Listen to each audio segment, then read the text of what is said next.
everyone. I'm back, baby. It's Jake Ciely. I'm great. Everybody else sucks. Oh, no. It's every nightmare I've ever had. Excuse me? It's time to check the link. Pretty crazy, huh? But it doesn't matter because none of this has anything to do with the show. You know what? You just made the list. Oh, wait, you serious? Let me laugh even harder. It's all in football. sure, we talk about it all the time. Really? No.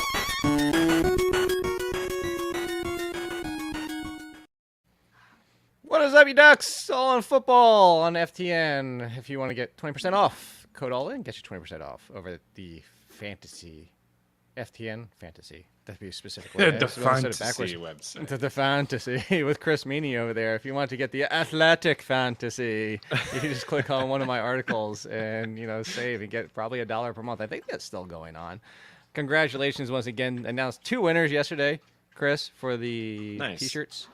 Reminder, I'll give out another 2, not just 1, but you're falling behind. You just got to get 50 likes and 50 comments. We're like somewhat there. I think we're in the 30s on the likes. Yesterday's show, that being Tuesday, that being August 23rd's show with Warren.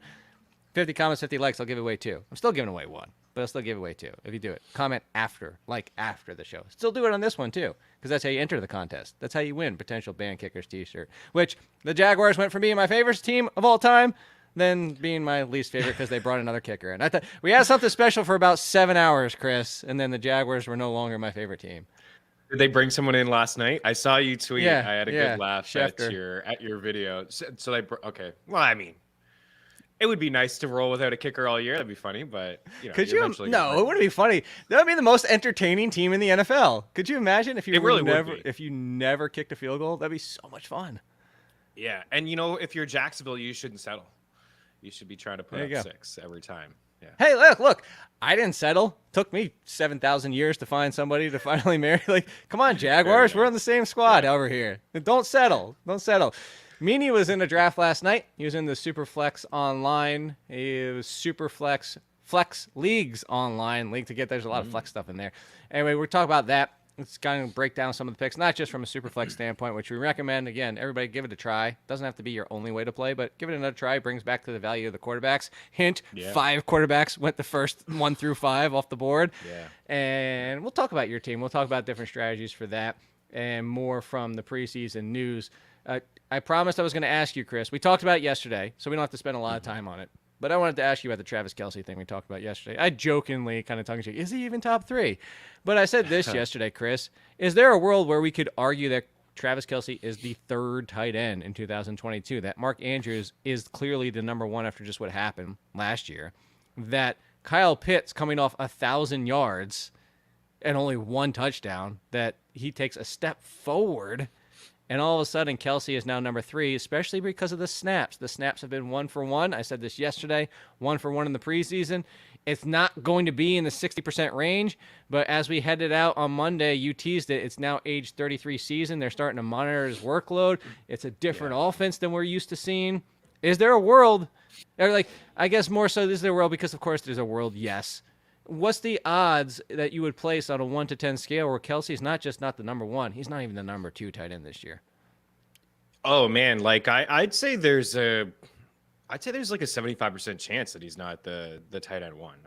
Maybe even higher than that. We just saw it last year.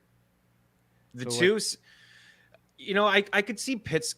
I could see Pitts finishing ahead of him. I'd say like a 60% chance maybe that he finishes as number 3. I think what we chatted about on Monday was he's still elite. He's still awesome. He's fantastic. Yes, he's a little bit older. To your point, they kind of have a couple other backup tight ends that they seem to like. Maybe they can filter inside the red zone as well. But, there has been – he's played so much over the years.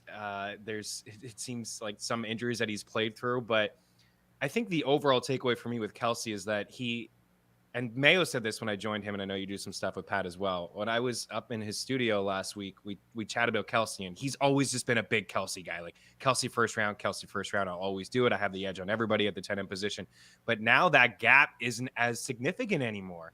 Like, I don't think you need to take him end of the first or early second, especially if you feel as strong about Andrews and Pitts where you can get these guys into the third. So that gap between him and the other two guys not as significant. So I don't think it's really needed at that point. But man, like Pitts, 15.1 yards per reception, number one among tight ends. He was 1 point away from finishing as a top 5 tight end ahead of Gronk. He had 1 touchdown. So you got to think a step forward for him. And then there's nothing going on in Baltimore. There really isn't. We all like Rashad Bateman. I like him too. But what's going on after that? Everyone's getting excited about Likely. What? He's nice, but come on, people. This is the Mark Andrews show in Baltimore. So yeah, well, not even that. Not even that. Ooh, let's talk about Isaiah Likely real quickly, because maybe he's the second wide receiver in there, because I put that in quotes because Duvernay and Prochet, struggling to make any noise. They're deep field threats for this team. But everybody sat here, hated Pitts, hated him for last year because we wanted to take him in the 5th, 6th round because he's Kyle Pitts and because he's a freak athlete and he's not, and I put it in quotes because he's not a typical tight end. He's essentially a wide receiver playing the tight end position. So we sat here, the industry, like people playing, got mad at Kyle Pitts because he wasn't top 3. He put up 1,000 yards, the 1 touchdown you mentioned. We sat here and said, well, this is what happens. Rookie tight ends barely ever do anything. Evan Ingram, even when he did his thing, wasn't even that great, but it was great because no Odell Beckham, no Sterling Shepard, and there was nobody left on that team. So he crap on rookie tight ends. And then Isaiah Likely has 2 good preseason games, and everybody's losing their damn minds. Like, I felt like I'm glad you said something, Chris. I thought I was losing my damn mind. Like, okay, sure. He's 3rd in targets behind Bateman and Andrews. Guess what? He's still tight end 20? Like, is he going to have a better season than Cole Kmet had last year with 0 touchdowns? No. And I've been doing a lot of underdog best balls. I just get bored at night and I like the draft. So I've been doing a couple of these and I've noticed he's gone ahead of like Brevin Jordan. I saw him go ahead of Njoku in one. We can settle down a little bit. He went up against 3rd string defenses. They played like a zone. Like, of course he was going to just be open all over the field. And I was Huntley just, he's that good as a player. Peppering him. He is good. And maybe we're talking about him at some point this season, but yeah, I don't know, man. He's not going to be a top 20 tight end. Like, he's a good couple preseason. He seems like a good player. Somebody's drafting him in the 13th round right now, and guess what? You're going to drop him in week 1 or week 2. You just wasted a pick. Just out the window. Thank you. I'm going to watch Mark Andrews get hurt in week 1. And I mean, that's a different story, but he still wouldn't be a top 10 tight end. We wouldn't just put Likely as like a top 5 tight end immediately. I don't think. No. There's not much going on in Baltimore, though. That is for sure. You would still take Hawkinson and Goddard. You would still take probably Ertz if healthy. I like him. You know what? Real quick, I didn't have this on here. I like a lot of the comments. Thank you for everybody, Matt and Jay. Jay Dust was actually the one that brought up something I've said many times. Mariota made Delaney Walker. And by the way, Rashard Matthews that same year was a top 20 wide receiver. He was wide receiver 18. And that was pinned in my head that he was like, great. It was, you know who it was? You know what the numbers were? Oh my gosh. Juju Smith-Schuster's in my last year's trash. I told you he was going to be there. I told you that he finished wide receiver 18 and wide receiver, I think it was like 26 in points per game 2 years ago. Didn't get 1,000 yards, but he's still wide receiver 18 and still in the 20s in points per game. You replicate almost that stat line, and that was what Rashard Matthews did. It was basically that stat line. That's amazing. I don't think Mariota's that bad. I mean, we'll see Ritter, but I don't think we haven't seen him in a couple of years. He's fine, man. Like, I like that comment too. Delaney Walker was fine. I know he made a nice throw, and that's what they asked. That's what Bob Harris asked me yesterday on Sirius, and he's like, "Oh, you must have been loving it when, spoiler alert, I drafted Pitts last night. Oh, you must have been loving it that Marcus Mariota was able to hook up with Pitts." And I was just like, "Yeah, I was loving it. It's a good sign." But like, he's just such a mismatch, right? Just throw it up to him, and he's going to come away with it more times than not. So I was going to ask. That's what I was going to get to. Is that I haven't really thought to brought this up until you say it. Bring this up. I haven't brought it up unless I could use my context properly. Is Zach Ertz? Do we get worried, or because he's such a veteran at this point? He has been out since the beginning of. This was before we went and did the live flex draft the first weekend of August. He's been out essentially the entire month of August. Yeah. But he's a veteran. He's Zach Ertz. He played with Kyle Murray. It's not a new team. It's not a tight end that's trying to make it up the depth chart. It's not. Do we get worried at any point? Or are we just kind of like, as long as he's ready for week 1? I think you have to have something in the back of your mind. Like, not a ton of worry, but You'd like to see him out there. You really would. You'd like to see him out if he could. I don't know. Following Zach Ertz his whole career, man, in Philly, like this guy plays through a lot of stuff, and I feel like he would like to be out there. Like if you had a conversation one-on-one without cameras and mics, like you want to be out there. Like obviously, I'd like to be out there, and if he could be out there, he would be, building a rapport more with Kyler and a bit of a new offense with Hollywood in there. You know what? I thought he was toast 2 years ago. I really did. He was playing through a foot injury. He just didn't look good. He wasn't really the same sort of guy. It looked like he was just really running through mud. I was like, man, when it happens, it happens. Like Zach Ertz was elite for years. I mean, that season with, what was it, Kittle and him and Kelce, these guys were all setting records that one year. They were all breaking them. And yeah, he just kind of fell off after that. I don't have too many shares of him. He's kind of in that commit range where I wait a couple more rounds and grab him. But I'm not totally worried. I think he'll be fine. He'll play through it. But, man, they do have a lot of tight ends on that squad too, right? That maybe over time but they locked him up, right? They signed him to like a 3 or 4 year deal. Yeah. I think McBride was arguably the best tight end in the draft. Best tight end he got buried there. Yeah, but more thinking long term. Totally stick with the Cardinals real quick because Albert brought up the news that's kind of breaking as we're doing. Breaking. Because they're talking about Darrel Williams might get cut. But is he though? Like they said they hasn't seen a lot of use in the preseason, but I kind of turned that towards like, it's funny. I brought it up with Lauren yesterday. This is another one. Like, why are people heading in two different directions with the same story? So we had the story of Damian Williams not getting a lot of work, but he's locked into being the 2 or 3 with Algier, making Cordell Patterson the 1. But it's Damian Williams and Algier, and they know Damian Williams. They know he's a veteran. They know what he can do. Let's keep him healthy. Flip side, Arizona, a week ago, the reports were they were doing the same thing. They know who Darrel Williams is. He's out there. He's behind James Conner with Eno Benjamin. If something happened to Conner, that's where he is, backing him up. Keontae Ingram might make the team, might not. A rookie hasn't done a whole lot. But now we get the news today that he's going to be cut. Like, what? How do you have one Williams doing one thing and one Williams doing the other thing? Yeah, I don't know. And I think he only had 1 touch, but I just assumed, like, whatever. He's kind of like a veteran. Right? Like, what do you need to see from Darrel Williams? Exactly. But I guess the overall question, Chris, is do we care? Are we even drafting any backups for the Cardinals, or is it just going to be a mess if Conner goes down? I think it would be a mess if Conner went down. That's why I feel like there's value to have Williams, because he wasn't really just a pass catcher last year in Kansas City. He was running between the tackles a little bit. There was a couple games, especially when CEH was out, that they gave him the benefit of the doubt. Like, here you go. Like, run between the tackles. Can Eno do that? I don't know. Can Ingram do that? No. Exactly. Maybe. So if Conner goes down, yeah, I think this would clear things up a little bit. I've taken shots on him and Eno as my last pick in deep drafts, just because Chase, if somebody does solidify the 3rd down role in Arizona, I think it could be significant. 90 grabs, I think, for Chase Edmonds in the last 2 years. So I thought it would be Williams. I'm kind of surprised to hear that they are going to cut him. And I'm not shocked that he had 1 touch in his second preseason game. Like you said, I just feel like he's kind of a veteran guy. But, man, if he goes down, I think Eno's worth your attention. I think Eno's Chase Edmonds. Split. Yeah. But what funny was I brought this up. Was it with Lauren or is it on Pat? There's too many damn shows at this point already. The season hasn't even started. I know. I said it would be funny one yet. if Kenyon Drake ends up back with Arizona. Well, there you go. I mean, I could see it. It makes so much sense. And this is what I think I brought up Williams before. today. I said this is the interesting thing. Drake. No, I was gonna say if you're in a league that you're already done and waivers are open and somebody dropped Drake because they see he's being cut by the Raiders, and you have a flyer at the end of your bench, go pick Drake up. Because if Arizona picks him up today, like let's say he's not officially cut yet. Let's say Las Vegas cuts him tomorrow. He's on the Cardinals. People would he would be like a 9th round pick.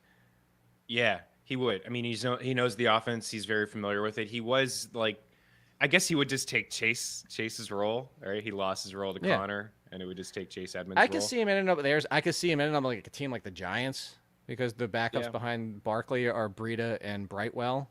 I like Jashawn Corbin. I make that clear, but I don't know. That's again, the team might not feel similarly. By the way, I do want to answer. I appreciate people talking AEW in the chat here real quick. Bubs actually, so it's Moxley versus Punk tonight, and so what I'm hoping for is Moxley wins. I'm with Lee. He says Mox or some kind of run-in because they might set this up and it doesn't really end tonight, and they're saving it for the pay-per-view for the real. Like it doesn't end. But I just wanted to mention also though, CM Punk is low-key whole. I just wanted to bleep myself for that. Like low key, like he's people love him, but he's a low key blank hole. Like especially when you see him like this shot taking the shots on Hangman, who he knew wasn't at the. I'm quick rant. And AEW's over with. Hangman wasn't there. Like that. Like I know it's not scripted, but it is. Like when it comes to like he says some things that are low key. Like you're going too far, but you're you, so you get away with it. Like it'd almost be like. If I really upped my a-holeness, Chris, and started saying like, if you know what it'd be like, it's like if I went on Pat's show and attacked you because you're not there to defend yourself. That's what it's like. And then Moxley comes in, and it's funny, and they're supposed to have the battle back and forth, and he got so ticked off he tried to interrupt Moxley, but interrupt him not like in a wrestling. People know what I'm talking about. CM Punk, low key. Yeah, and I'm not one of them. I have no idea what you guys are talking about. You have no idea what I'm talking about. I could be just talking about like sunshines and rainbows, and you're just like whatever. Whatever. I would have had a better feel for sunshines and rainbows, I think. You would be? Hey, real quick, a little better feel for, let's talk about your draft real quick last night and talk about a Superflex league. Again, give it a try. Mm-hmm. You know, go out there, it brings value back to the quarterback. Yeah, it's a wild At least draft. one of your leagues. If you only play in one league, you know, whatever, that's fine. But, like, give it a try. So here's the pecking order I would do, Chris. I would go ban kickers, auction, Superflex. Like, that's the pecking order of things you need to make happen. So don't do them all at once. If you do them all at once, you're probably going to... Auctions are like, fantastic. 80% of your league will probably be like, my brain hurts. Yeah, no kidding. Auctions are fantastic. I mean, you kind of get whoever you want for the most part. I guess if you really like a guy, you could just overpay. It could put you in a bad spot, but they're super fun. I highly recommend them. I think your entire league mates would love them. So here's what I'll do. I will be... Sasha says attack Pat now, and then Nathan says CM Punk always entertaining. He is always entertaining on the mic. That's why that's how he got to where he was. Great.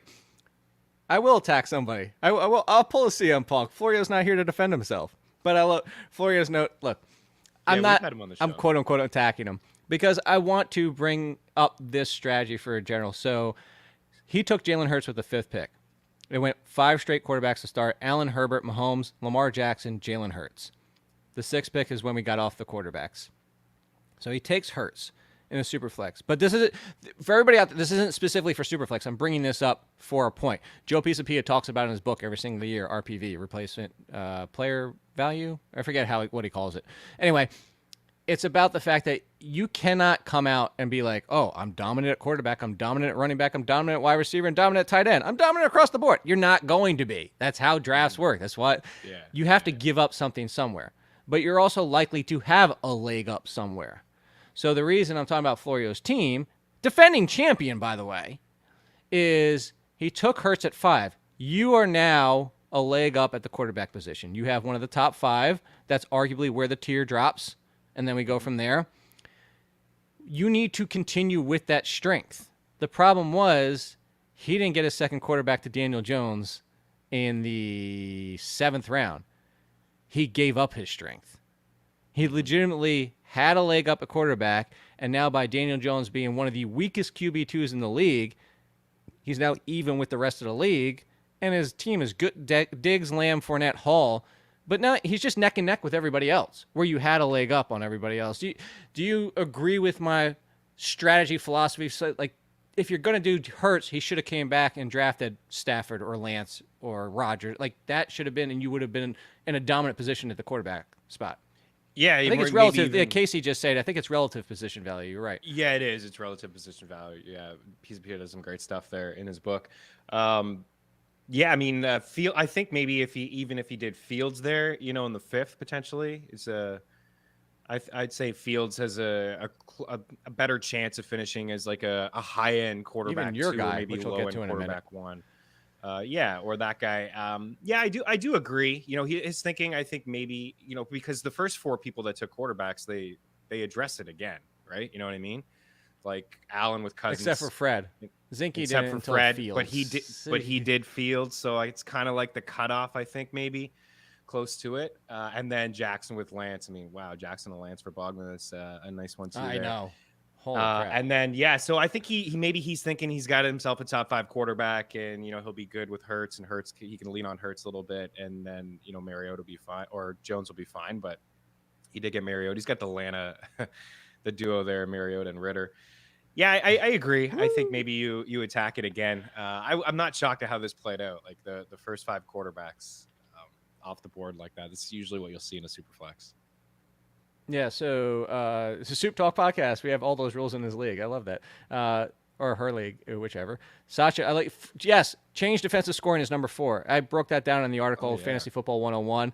The flex leagues are almost what I broke down, not quite because I don't want to shock the world in the system. But again, defensive scoring should be more like tight ends, but also like things that make more logical sense. A safety should not be the same as an interception. What is the frequency of both of those happen? But also give points for fewer yards allowed, under 500, under 400, under 300, just like points. Give points for forcing a 3 and out. Give points for a 4th down failing to convert. That's a turnover. Give more points for turnovers, or just like balance it, like give turnovers as a whole versus the touchdowns, because so anyway, it's in there. It's in the 101. I broke down how to do all that if you want, and make more. Basically, it turns them into tight ends where you have an elite 3, 4, 5, 6. You have some nice mid-range guys that you can do, or mid-range teams that you can play matchups with, and then you have some that you just stay the living hell away from because they're trash. It makes it really easy. And you avoid some of those 30-point, 3 return touchdown game situations because it balances more out. But you were at the 10th pick. Mm-hmm. You started with Austin Eckler. I get your strategy 100%. I like your strategy because the top 5 went off the board, and you weren't going to be the first person to go quarterback in that next tier. You weren't. So you took Eckler. You were the 3rd person. You got Murray on the comeback. And then for everybody out there, Eckler, Murray, Aaron Jones, you went with the tight end. You got Kyle Pitts right after Mark Andrews, and then Trevor Lawrence.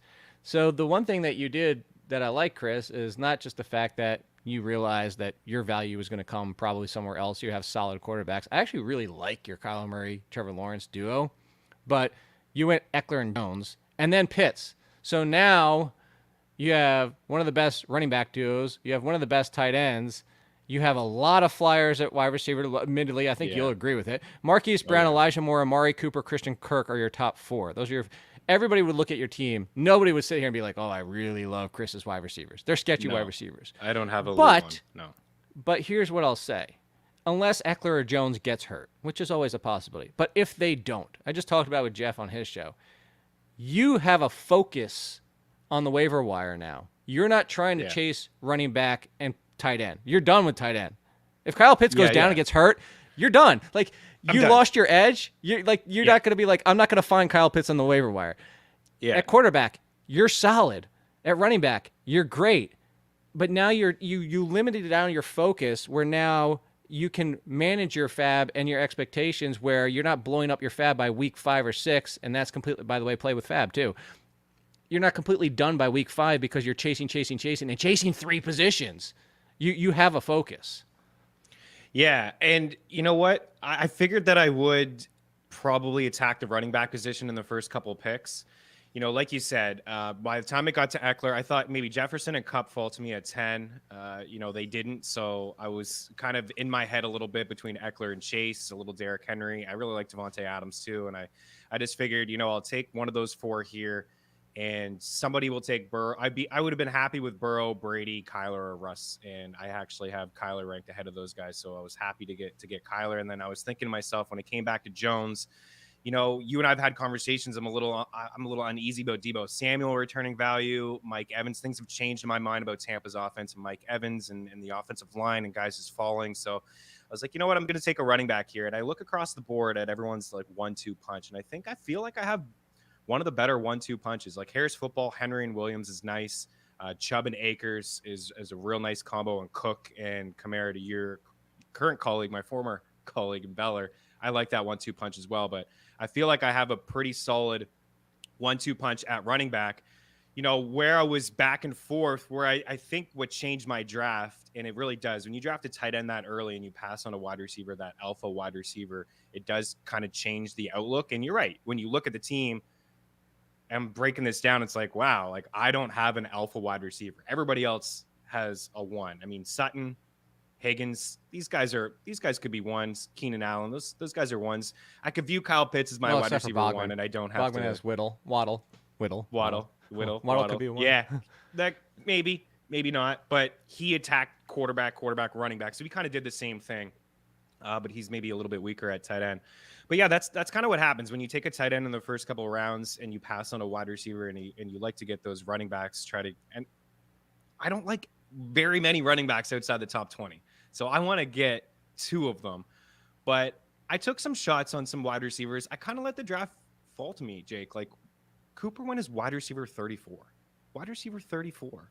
Like I'm not a huge Amari fan, but at that point, my goodness, come on. And then taking, MVS for some upside, Kirk for, volume opportunity. It wasn't my goal to pair up Brown with Kyler and Kirk with Lawrence. It just kind of worked out that way. But, if Collins or Alec Pierce, if Collins or Alec Pierce, if one of those guys pan out, I want to touch on something real quick. It could be okay. It could work out for me. You brought up his name. Yeah. I've been talking about Amari Cooper nonstop, but I just want to bring up, this is the easy correlation I'm going to make for everybody out there. Jacoby Brissett, we know, is playing the majority of the season. We know Jacoby Brissett can't throw downfield. I joke and say, well, this is good news because he's not throwing down. But we're all going to sit here and say, if Amari Cooper plays 17 games, he's getting 120 to 130 targets, right? Potentially more. But that's a nice baseline, right? Yeah. Okay. 128 targets. Let's say he takes the 128 targets and turns it into 97 receptions because it's Jacoby Brissett. Only 831 yards because he can't even get downfield, and 9 touchdowns. That line, Juju Smith-Schuster, 2020. Wide receiver 18, wide receiver 26 in fantasy points per game. Even at wide receiver 26, even if you chop off 3 touchdowns, okay, that drops him down to wide receiver 25 and a little bit lower in points per game. The floor is there. You're buying Amari Cooper at his floor. People have been burned by Amari Cooper, and this is why they hate him. And now I understand the Jacoby Brissett, but the floor is why. You told me today if there was Vegas bets on where do they finish in fantasy. I don't like playing full season bets. I usually take the unders because people are more likely to get hurt. You're taking the hurt into your equation, and you're getting that. But if you told me wide receiver 34, higher or lower for Mark, I would just bet higher everywhere. Yeah, me too. And it's crazy. Nobody seems to like him. And there was some uncertainty at the quarterback position. Now we know it is going to be Jacoby unless they decide that they're going to maybe acquire Jimmy or something like that. But I was thinking about him. Where was it? So Bateman went right before me, and that really burned me. I would have been so thrilled with Bateman as my number 2 wide receiver having Pitts. And I was just thinking, wow, Godwin or Bateman? Here we go. And then it went Godwin, Bateman, and then I did Elijah Moore. But I was thinking about Cooper. Just taking Isaiah Likely. And then I was thinking about Cooper there, and then a couple picks. I pass on him. I go Elijah, and then it comes back, and Cooper's still there. I'm like, you know what? I just kind of view it, and I see the comment from Casey on Brennan Cooks. I kind of view it like that. I'm projecting volume, opportunity. We talked about Cooks, top 20 wide receiver in each of the past 2 years. Poor quarterback play, bad team. If we're looking at target percentage, what's he's flirting with 27%. He's going to get 35% of his team's air yards. He's definitely going to be a top 30 wide receiver at least, as opposed to a 34. So yeah, I don't have an alpha 1, but I think that's okay because I got Pitts. But I really think one of Collins or Pierce. I think one of 2 of those guys. I think they're going to break out. Collins breakout season. So 2 more things in the comments that I do want to get to. Real quick, I'm going to spell something. You pronounce it, okay? They're very simple. Oh, yeah. Sure. Pronounce. Yeah. T-A-B. Just pronounce T-A-B. Tab. Yeah. Like the soda. Remember the soda? Remember Tab soda? Okay. No, I don't. Pronounce C-A-B. Oh, you're in Canada. You might not have had Tab soda up there. Like Tab soda. It's like pronounce C-A-B. Oh, cab. Are you making fun of my Canadian accent? No. Hold on. Just stay with me on this. Okay. Remember the car company? Pronounce S-A-A-B. Do you remember the car company? No, Saab. Saab. Oh, Saab. S-A-A-B. Yeah. Yes. Okay. I don't remember. Pronounce F-A-A-B. Oh, fab. Fob. F-A-B is fab. In the comments. That's why. Not to mention, F-A-A-B is redundant anyway. Free agent auction budget. It's free agent budget. It's fab. Yeah, I know. I know. If you want to get hung up on the pronunciation of fob versus fab, then just come with me to fab, as it should be, and then drop the letter. Fob is F-A-A-B. Sorry, there's just somebody said it in here. I just get annoyed by like it's Fob. Nobody in the world except for people because they're just like Fab. No, Fab would be FAB. Anyway, the second point in here, it was a great Swedish car. Sobs. By the way, the other thing in here, I was surprised Nathan Katowski, he brought this up. I didn't see, did I miss it? I didn't see Jameson Williams go. Yeah, I guess not. Did he not go? I see Jamal Williams, but I don't see Jameson Williams. And the reason he said that is, yeah, go ahead. The injured guys that you could stash immediately on IR, and as soon as waivers run, boom, extra lottery ticket. I love that call, and I think we talked about it. I thought about doing it with Gus Edwards in the final pick in the 16th, and I went Marlon Mack. I thought about Edwards because he was just placed on PUP, and I was like, oh, I'll chuck him on there. I think the only reason I didn't do it is because I already had so many wide receivers. Like I had 7 at that point. But yeah, it's a fantastic strategy. I highly recommend it. Even if you're drafting today, this weekend, I don't even think you need to have a defense. Like if you want to have a top 5, sure. But, injuries, unfortunately, may happen before week 1, and I would rather have like another piece on my roster. Like I'm hesitant to cut some random like running backs in deeper leagues that I know probably won't be a factor for me in the season. But if anything happens here, maybe like Mike Davis. I don't know. Like, do I care about this guy in one of my dynasty leagues? Probably not. But maybe he's going to get Maybe he's going to get some work in the first couple weeks.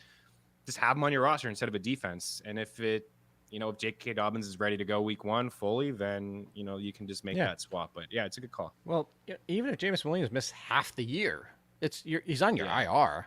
It's not like... exactly. It's not hurting you. For the question in there, Deshaun Watson went in the 9th round. Somebody asked that. Deshaun Watson was between... pretty early. Yeah. It was between Mac Jones and Carson Wentz.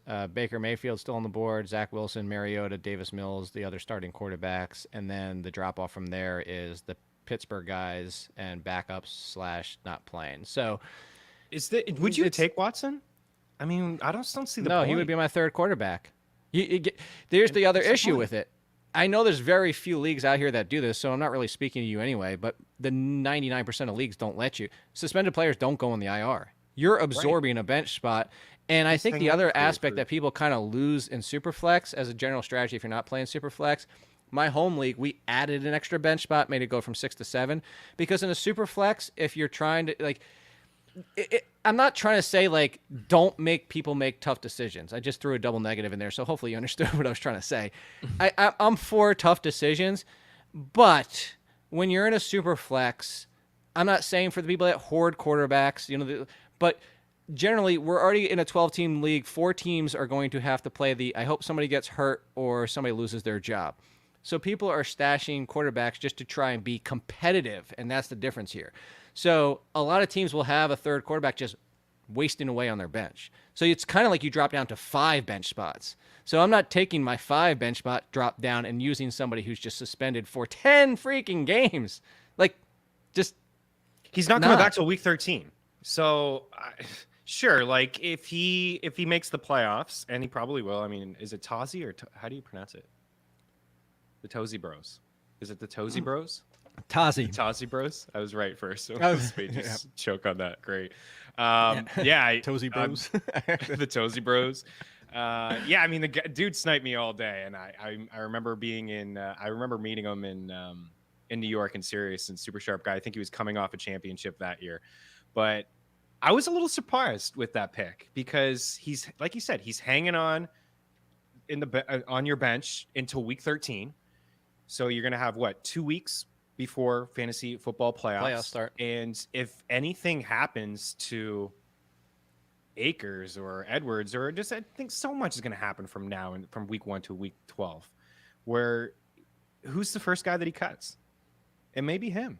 You know what I mean? It may be Watson to try to get somebody. I was about to give Tozzy's. I was about to give him some credit because I know Winston's buys until week 14. No. But I was gonna say that would be maybe the only way I would do it is if I took 2 quarterbacks with late buys. Late buys, because week 13, 14. Actually, I don't think is 13 Thanksgiving and there's no 13s this year. There's a 12 and then it skips to 14. I'm not totally sure. I was going to take Jacoby Brissett there. I was going to take Jacoby as my 3rd, and then I'm thinking... there's no 12. There's a 13. What so for? you could have done, if you were the top, like if you did Murray, Winston, or even Ryan, Murray, Winston, who else? I wouldn't want to do Wentz, but Mayfield, like Rodgers, you could come away with 2 quarterbacks past his bye. Yeah, Or I guess so. And with their would... buys past the suspension coming back. Sure. You understand. Yeah, you got some guys here that have a week 14 bye. I don't have 3 quarterbacks. I don't think everybody does. There's a couple here that have 2. I was thinking about Pickett there too, where I went Nico Collins. I just want to Collins so bad that I'm like, maybe I'll get Pickett on the way back in like 4 picks. And he went for the 3rd. But at this point, whatever. Like Murray and Lawrence, I'm just going to play them all the way up until week 11. Things will happen. Maybe I'll grab one of the Seattle boys for, week 11, or I'll just roll somebody else in that flex spot. One of the Seattle boys. Yeah, what might be. A few more questions. So we got 2 people asking about Jalen Waddle. No news, good news. There's just been a lot of quietness, and I think that's kind of sometimes people get concerned when you aren't hearing, because everybody's the best shape ever. Everybody's dominating practices. Everybody looks great, but because Miami's not doing a lot with their offense in the preseason, we're not seeing a lot. We haven't seen a lot of Tua, Tyreek, and Waddle. It's funny that like people are getting a little bit concerned about Waddle. Are you?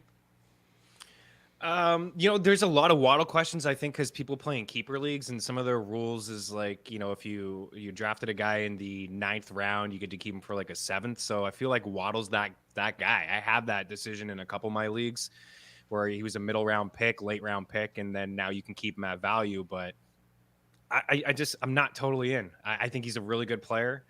I don't think Tua is going to chuck the ball all that much. I think at that point where he's going wide receiver 17, 18, I don't know. I'd rather Sutton. I'd rather Allen Robinson. Allen Robinson, the 2 in LA, or Tua as the 2 in Miami.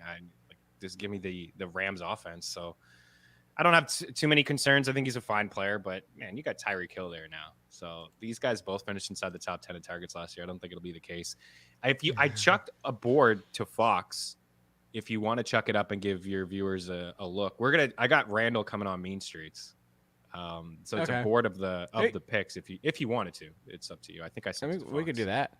Yeah, we could do just Fox. If you have it, you can check it out. Or that, or I was gonna say tune into Mean Streets to plug yourself. Or tune into that. We have just a look of the board to give people a bit of a feel. I know Randall went quarterback heavy there. Did he? All right. So there was one other thing I was going to talk about. Real quick, G-Man J. I'm currently in the best shape of my life. Not true at all. So I don't think any of ours. It's only going to get worse. Jay, man, saw some pics of you with Ciely. No, you weren't. I don't think you were with Jake. I don't know if it was for your flex or for the Expo. Socks and sandals, dude. What's going on with you, man? Oh, I retweeted that. Yeah, he ran out of his hotel room door to go pick up some DoorDash. And you didn't think anybody would be looking and taking. You just never know who you're gonna run into. Never. Don't let it happen. Don't let somebody catch you something that you don't want to get a picture taking of, because it happened. There is one. Now I want to look at it. I'm trying to figure out. Here's the board, by the way. So there you go. You can see the red is the quarterbacks, so you can kind of see how much they came off the board pretty quick. And then, so here's the one strategy I wanted to ask you about, because you did it. You took Murray, Jones, Pitts, Lawrence. We talked about that. Fred Zinke was the only other one that did that. He was Mahomes, running back, Kelce, wide receiver, Fields. The other person that took Andrews was Marcus, but he didn't take a second tight end until round 7.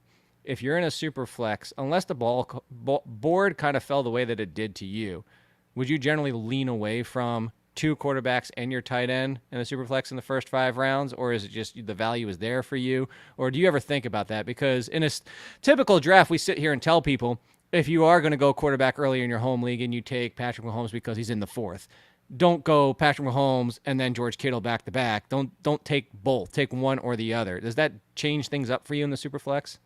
No, I agree with what you said there. Again, it's just really tough to, like, if you're going to attack tight end, I would say to avoid wide receiver, like in the first few rounds, just to get those running backs in there. But a lot of sharp guys in here, right? I don't think there wasn't a lot of people that took 2 tight ends. Like like you were saying, like if Pitts goes down, I am screwed. Like no question. I mean, I spent a 4th round pick on this guy. I'm heavily invested in him. But like David Njoku wasn't drafted. Of course, our guy Brevin. Nobody seems to be on Brevin, so nobody's going to take him. But there's another guy like that you could have taken pretty late. But I don't know. I like to try to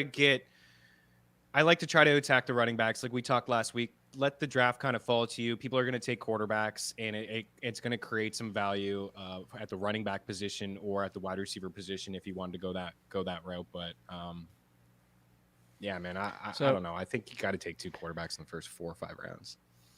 I remembered who I wanted to bring up here. Dameon Pierce went 9-7. Now this is super flex, so you got to push down everybody at least a round, if not potentially 2, by like how things will fall. So still middle 7th earliest, probably more like the 7-8 turn if you reflect this draft. Did we kind of push back on the hype? Like what happened here where Dameon Pierce went this late? Because in my opinion, I'm looking at Dameon Pierce, and in front of him, yeah, Rashad Penny's a hell of a lot of fun, but when's Ken Walker coming back? Ramondre Steven, timeshare. Clyde Edwards-Helaire, okay, sure. Antonio Gibson, we now hate him. Apparently, the entire industry does. Josh Jacobs, full-blown timeshare is the latest report that everybody and their brother is going to be involved in that backfield because that's what they do. The most interesting thing, and not coming for Fred Zinke, is that A.J. Dillon, 6th round, Dameon Pierce, the 9th. Like, what happened? And the interesting part about this, too, is this same team, Scott Pianowski, in the 12th round got Isaiah Pacheco, and the 11th round got Brian Robinson. Like, his whole team is the Buzzy squad, though. Which is what's weird. And I'm not coming for Scott. I'm not coming for anybody in this draft.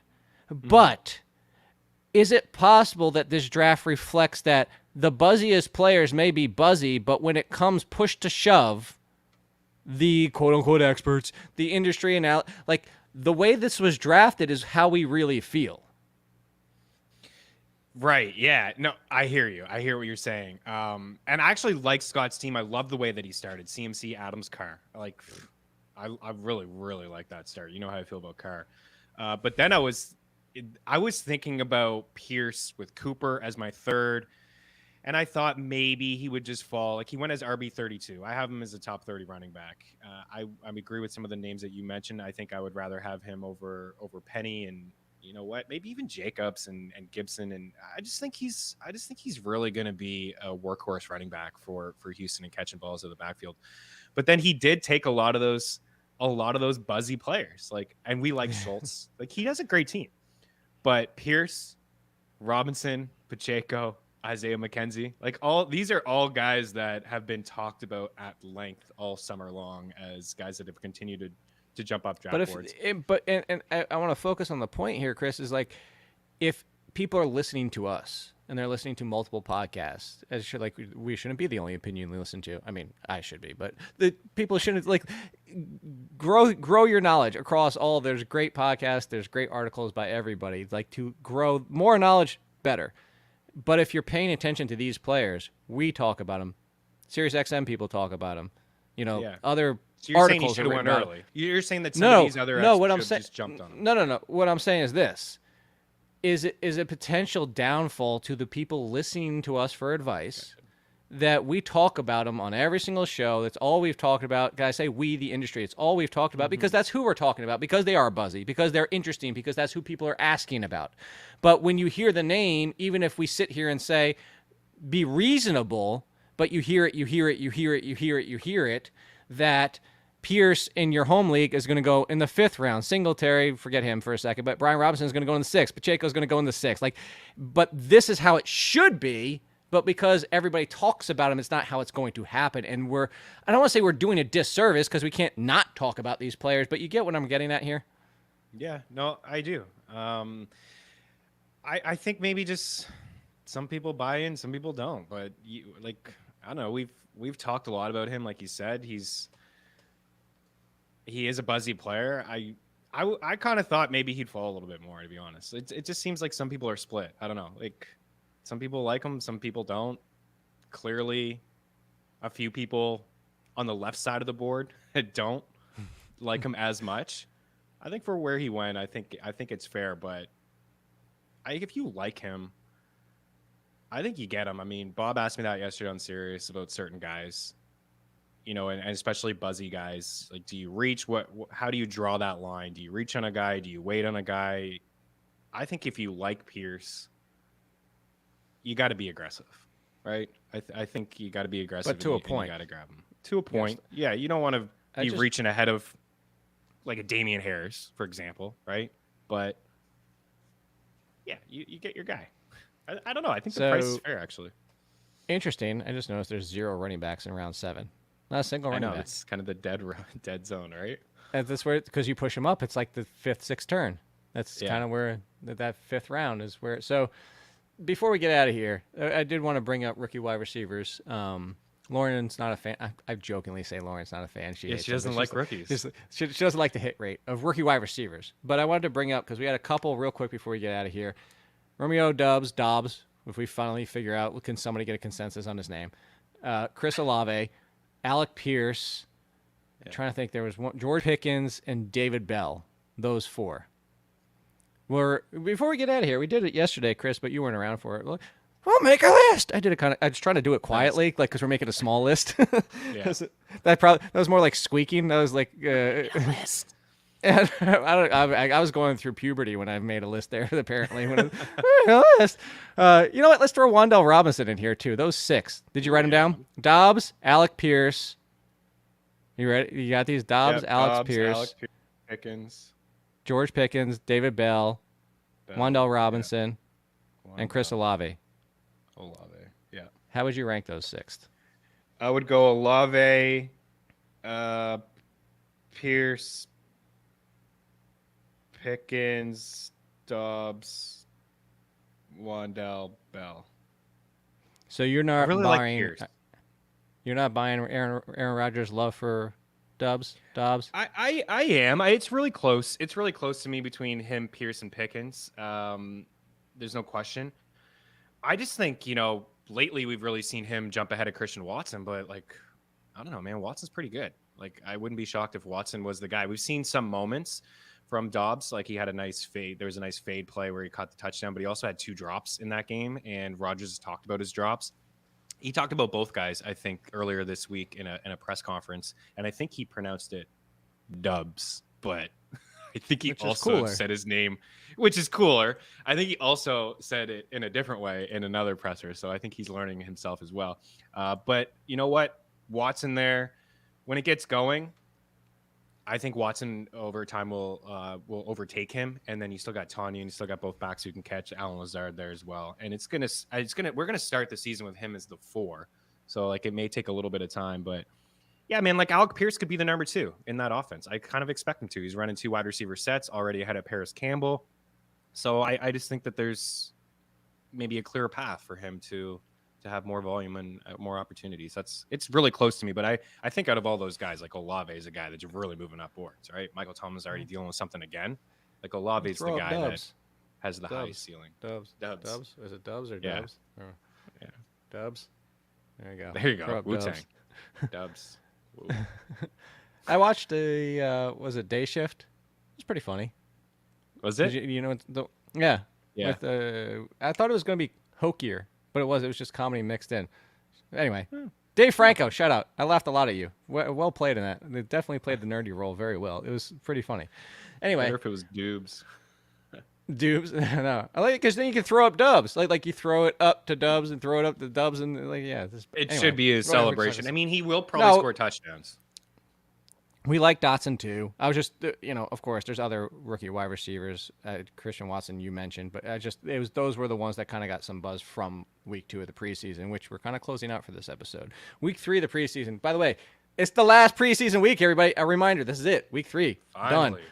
Let's go. Drafts. A lot of them probably happen this weekend. So make sure you are following Chris Meaney at Chris Meaney and over at FTN, which code all in gets you 20% off.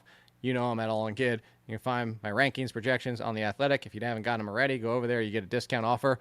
You can download them for the weekend. You can say I'm stupid and redo them yourself. And then guess what? You got your own little draft list there. We'll be on Twitter too, helping you guys out. And we'll be back on Monday. Quick version, recap, do what we do. We'll see you then. T-shirts, enter comments.